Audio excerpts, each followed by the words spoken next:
Toxic na tao? Nako! Ang dami niyan. Yung mga toxic na tao, pwede kamag-anak mo, kasama mo sa trabaho, kapitbahay mo, kaklase mo, o kung sino mang taong kakilala mo. Close mo man yan, o hindi. Aminin natin, pagka nakakaharap natin yung mga toxic na tao sa buhay natin, minsan nga, marinig mo lang yung kanilang mga boses, parang nawawala ka na sa wisyo. Sabi nga, yung mga toxic na tao, trigger points yan. Nagdadagdag yan sa ating mga nararanasan na stress and anxiety. Kaya nga, di ba, dun sa huli kong video na ginawa ko last year pa ata, sinasabi natin na mas maganda na layuan natin yung mga toxic na tao sa buhay natin. Gawa natin ng paraan para ilayo yung mga sarili natin sa presensya nila. Ang tanong, paano kung ikaw na yung toxic? Sa video na to, yan ang pag-uusapan natin. Ililista natin yung mga pwede mong gawin para hindi ka maging isang toxic na tao na nilalayuan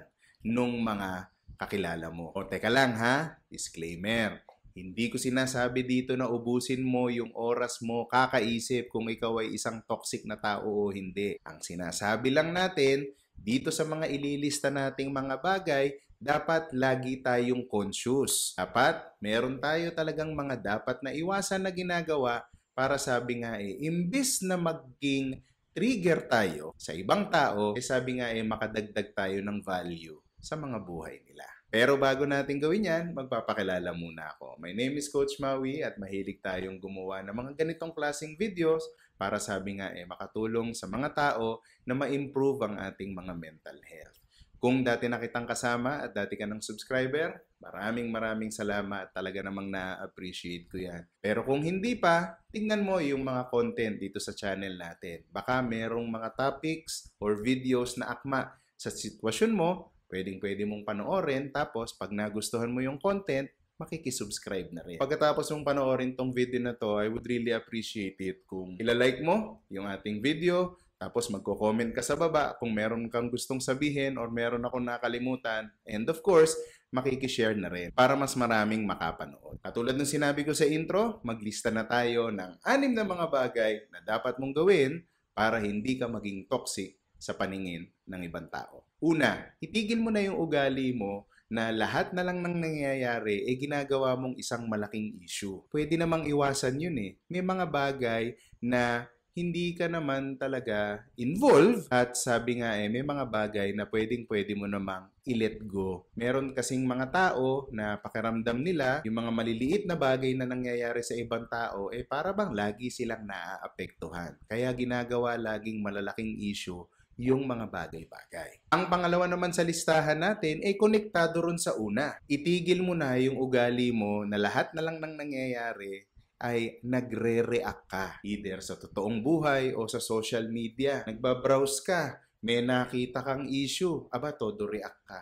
May pa-comment ka pa. Nakikipag-away ka ba ron sa mga nagko-komento sa'yo? Minsan, kakilala mo na yung mga nagko-comment, pinapatulan mo pa. May mga bagay talaga, kaya sinabi ko na konektado yung una at saka yung pangalawa, may mga bagay na nangyayari sa mundo na hindi mo naman dapat palakihin at syempre, may mga bagay na hindi ka naman kailangang mag-react. Sipin mo, pag ginagawa mo yung unang dalawang bagay na yan, hindi lang ikaw ang nagiging toxic sa paningin ng ibang tao, ikaw mismo nakakaapekto yan sa mental health mo. Sabi nga kasi dahil nagbibring ka or gumagawa ka ng mga negative emotions and feelings, ang nangyayari yung utak mo, puro negative lang din yung nakikita mo. Pangatlo, pag-aralan mo na maging supportive sa ibang tao. Meron kasi mga tao na pagka may nangyaring hindi maganda dun sa kapwa nila, imbis na magbigay ka ng suporta, imbis na mag-alok ka ng tulong, ang ginagawa mo naninisi ka pa. Alam mo,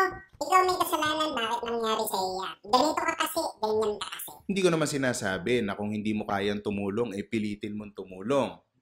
Pupunta tayo doon sa pangalawang sinabi natin. Kung wala kang maitutulong, kung hindi mo kayang sumuporta, huwag ka na lang mag-react kaysa makapagsabi ka pa ng mga bagay na mas lalong ikabibigat ng kalooban nung kakilala mo. Number 4, maging mapagpakumbaba. Mas maraming mga tao ang bumibilib o humahanga sa mga taong humble. Hindi naman kailangan na laging kung anong meron ka o kung anumang magandang bagay ang nangyayari sa'yo, dapat mo pang ipangalandakan. Yung mga ganun ikaw nga, minsan, di ba? Kaya ka nga naaasar dito sa fina-follow mo sa social media dahil pakaramdam mo, nagyayabang dahil laging pa-travel-travel, bumibili ng mga kung ano-ano, kumakain sa kung saan-saan. Tapos ikaw, ganun ka na rin pala. Hindi na. Kung ano man, yung magandang biyaya na natatanggap mo, mas maganda na daanin mo na lang sa pagiging mapagpakumbaba. Kung talagang meron kang ginagawa na kapuri-puri at talaga namang dapat na ika-proud, hayaan mong yung ibang tao ang magsabi niyan. Huwag nang manggaling sa'yo. Number 5, naku, maraming guilty rito. Pag mali ka, aminin mo. Diyan papasok yung accountability. Marami kasing mga tao, sila na yung nagkamali, imbis na umamin na lang, naninisi pa. O kaya kung hindi man naninisi ng iba, nandadamay pa. Parang ganito, di ba? Halimbawa, hinuli ka ng pulis dahil meron kang violation sa kalsada. Imbis na aminin mo na lang na nagkamali ka, ang gagawin pa ituturo mo pa. Bakit yun hindi mo hinuli? Bakit yung mga ganito hindi mo hinuhuli? Ako na lang ang pinag-iinitan mo. Pag meron tayo nagawang mali, para hindi na humaba ang usapan, aminin mo na lang.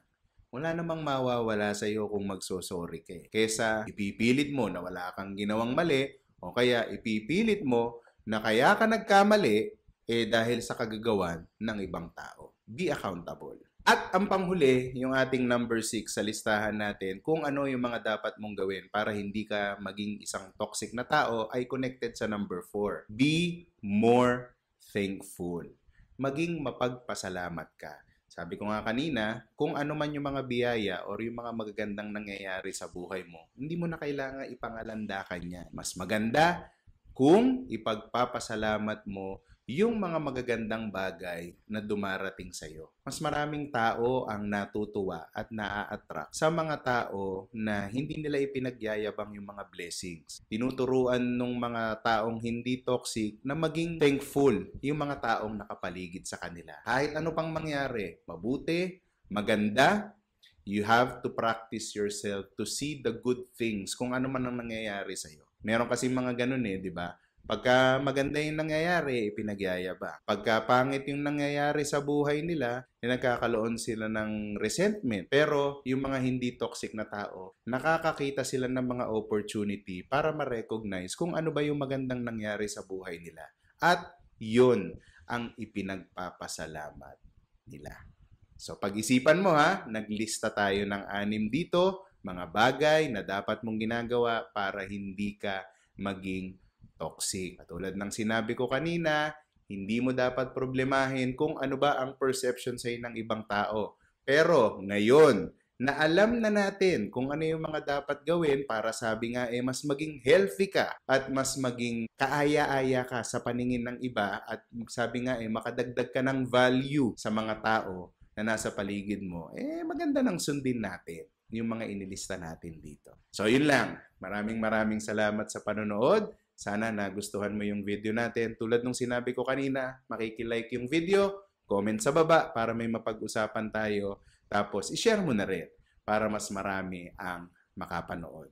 So, sana magtuloy-tuloy na to. Sana regular na ang paggawa natin ng video. Hanggang sa susunod nating video.